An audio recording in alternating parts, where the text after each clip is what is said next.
بسم اللہ الرحمن الرحیم۔ سامعین کرام و ناظرین اعظام، میں آپ کی خدمت میں ایک سچا واقعہ پیش کر رہا ہوں، بالکل سچا واقعہ۔ یہ واقعہ میری والد محترمہ نے مجھے بتایا ہے۔ میری والدہ محترمہ ابھی باحیات ہیں، اللہ تعالیٰ انہیں صحت، تندرستی اور عافیت کے ساتھ کار خیر کی توفیق کے ساتھ دراز عمر نصیب فرمائے اور ان کا سایہ ہمارے سروں پر باقی رکھے۔ میں علاقے کا نام لینا نہیں چاہتا اور نہ ہی میں اس فرد کا نام لینا چاہتا ہوں جس کا یہ واقعہ ہے، لیکن واقعہ سچا ہے، آپ یقین کریں۔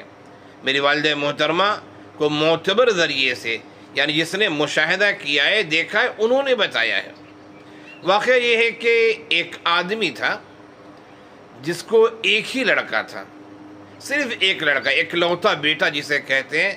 وہ آدمی اپنے بیٹے سے بہت پیار کرتا تھا، بہت محبت کرتا تھا۔ یقیناً جب ایک لڑکا ہو تو والدین اسے کتنا چاہیں گے، ذرا سوچئے، غور کیجئے۔ ہم اور آپ اپنے سماج میں دیکھتے ہیں، ہمارا مشاہدہ ہے کہ ایک لوتے بیٹے کو لوگ کتنا چاہتے ہیں۔ تو ایک آدمی تھا، اسے صرف ایک لڑکا تھا۔ لڑکے کو اس نے پڑھایا لکھایا، بڑا ہوا، اس نے اس لڑکے کی شادی کی۔ اتفاق ایسا ہوا کہ جس گھر میں اس نے شادی کی، یعنی والدہ نے یا والد نے شادی کرائی، اور بہو جو آئی، بہو اور ساس میں بالکل انبن، جس کو کہتے ہیں کانٹے کی لڑائی۔ حالانکہ تعجب کی بات ہے، گھر میں ہے ہی کون؟ ایک لڑکا ہے، اس کی اہلیہ ہے اور ساس سسر ہیں، صرف 4 آدمی ہیں، اور 4 آدمی میں انبن ہونا تعجب کی بات ہے۔ لیکن کیا کہیں، ایسا ہوتا ہے ہمارے سماج میں۔ تو جب شادی ہوئی اس لڑکے کی تو اس کی اہلیہ اور لڑکے کی والدہ، یعنی ساس اور بہو میں بالکل نہیں بنتی تھی۔ خیر، وقت گزرتا رہا، زمانات گزرتا رہا، یہاں تک کہ چولہے بھی الگ ہو گئے۔ بہو اپنا کھانا بناتی اور اپنے شوہر کا کھانا بناتی، اور ساس سسر کا کھانا نہیں بناتی۔ ساس سسر، ان کے کھانے کا چولہا اور ان کی چیزیں الگ تھیں۔ خیر، زمانہ گزرتا گیا۔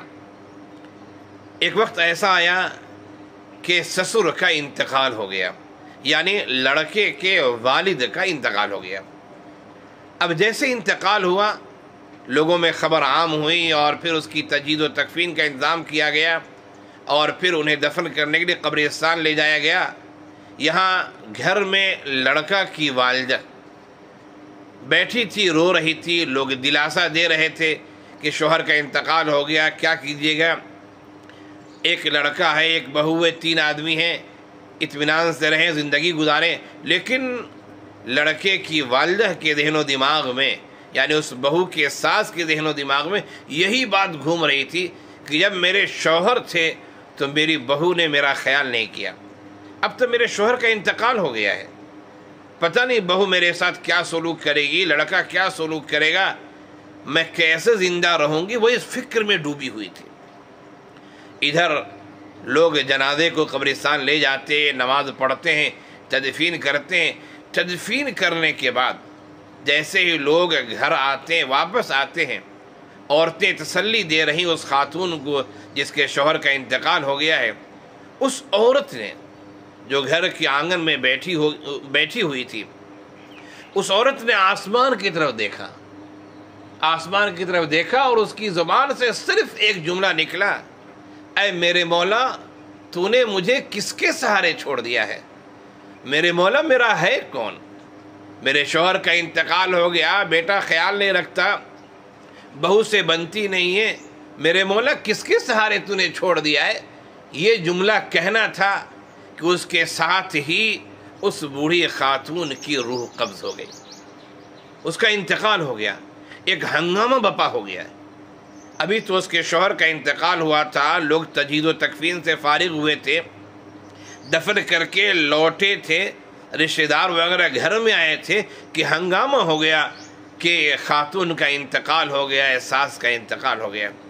یعنی یہ کہا جائے کہ اس بوڑھی خاتون کے دل سے ایک آواز نکلی کہ میرے مولا، تو نے مجھے کس کے سہارے چھوڑ دیا ہے؟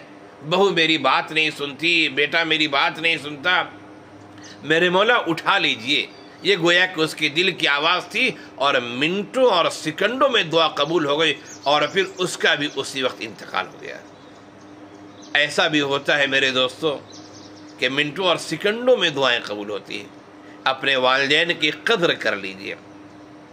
بہو کو بھی چاہیے کہ ساس کی قدر کرے، ساس کو بھی چاہیے کہ بہو کا خیال رکھے، اور لڑکے کو بھی چاہیے، اولاد کو چاہیے کہ اپنے والدین کو بہر صورت خوش رکھے ہو۔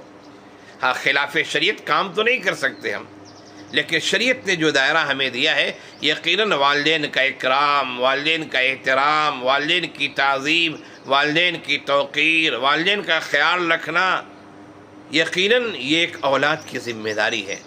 اللہ تعالی ہم سب کو اپنے والدین کی قدر کرنے کی توفیق عنایت فرمائے، لہذا ان کی قدر کیجیے، تعظیم کیجیے، اور یاد رکھیے کہ بسا اوقات دعائیں منٹوں اور سیکنڈوں میں قبول ہوتی ہے، لہذا کسی کا دل نہ دکھائیں، شریعت کے مطابق کام کریں، اخلاق حسنہ کا مظاہرہ کریں۔